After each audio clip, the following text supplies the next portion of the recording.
ताजुल मसाजिद यानी मस्जिदों का ताज। रियासत भोपाल की चौथी हुक्मरान नवाब शाहजहां बेगम ने जो ख्वाब देखा था वह उनके जीते जी पूरा ना हो सका।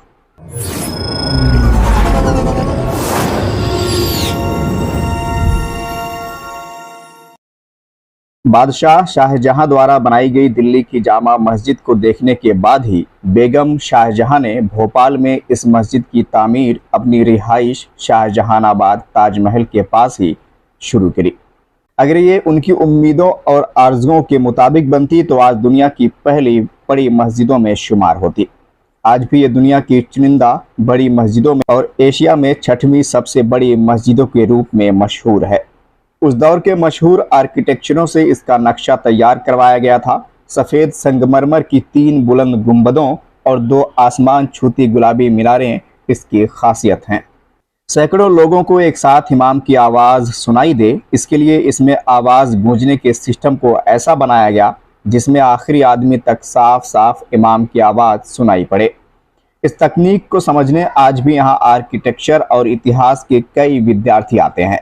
इसके उत्तरी हिस्से में पर्दे के खास इंतज़ाम के साथ जनाना नमाजगाह यानी औरतों के लिए भी नमाजगाह बनाई गई है। उस दौर में यहाँ औरतें भी नमाज अदा करती थी। बेगम का ख्वाब पूरा करने के लिए सीहोर, रायसेन और दामोह से खास पत्थरों को मंगवाया गया था। साल 1868 में इसकी तामीर शुरू हुई और जो हज़ारों मजदूरों के दिन रात काम करने के साथ 1901 तक 14 साल तक जारी रही। सुल्तान शाहजहां बेगम का गाल के कैंसर की वजह से इंतकाल हो गया, लिहाजा उनका एक ख्वाब अधूरा रह गया। कुछ समय बाद उनके नवासे और भोपाल नवाब हमीदुल्लाह खान ने भी इसमें कुछ काम करवाया, लेकिन पैसों की कमी के कारण फिर काम रुक गया। सन 1971 में भोपाल के अल्लामा मोहम्मद इमरान खान नदवी अजहरी और मौलाना सैयद हशमत अली साहब के कड़े प्रयासों से मस्जिद का निर्माण कार्य दोबारा शुरू हुआ। सन 1985 में इसका निर्माण कार्य पूरा हुआ और इसके पूर्व दिशा का मुख्य प्रवेश द्वार का नवीनीकरण भी किया गया। दुनिया में इसकी पहचान आलमी तबलीगी इज्तिमा के लिए भी होती रही है, जो 1948 से 2001 तक यहाँ होता था। इससे जुड़ा हुआ मोतिया तालाब वजू करने के लिए बनाया गया था। मरहूम अख्तर हुसैन ने अपनी किताब में जिक्र करते हुए लिखा है कि मोतिया तालाब और ताजुल मस्जिद का कुल रकबा 14,52,000 स्क्वायर फीट है, जो मदीने के बाद सबसे ज़्यादा है। मस्जिद में 2 18 मंजिला ऊंची मीनारें हैं जो संगमरमर के गुंबजों से सजी है। इसके अलावा मस्जिद में 3 बड़े गुंबद भी हैं जो मस्जिद की खूबसूरती में 4 चांद लगाते हैं।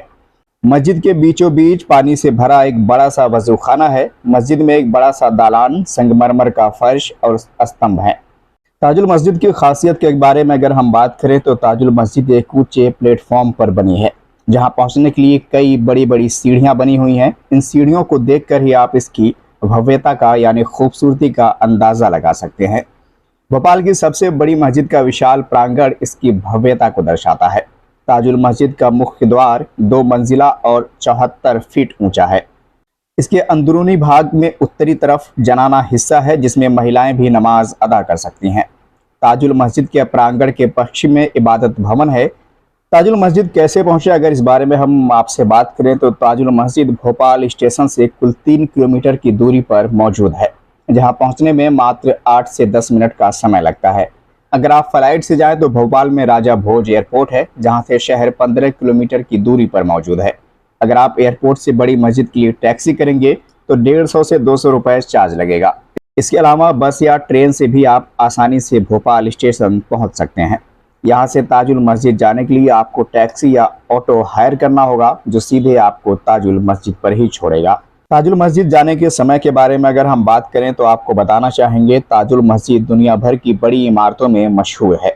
इसे देखने के लिए हर साल कई लोग आते हैं। खास तौर से इज्तिमा के दिनों में यहाँ भारी भीड़ होती है। इस मस्जिद की यात्रा आप किसी भी महीने में कर सकते हैं। यहाँ कोई एंट्री फीस नहीं है। किसी भी धर्म के लोग ताजुल मस्जिद में प्रवेश कर सकते हैं, लेकिन जुमे के दिन मुस्लिम लोगों को छोड़कर अन्य धर्म के लोगों को अंदर जाने की अनुमति नहीं होती।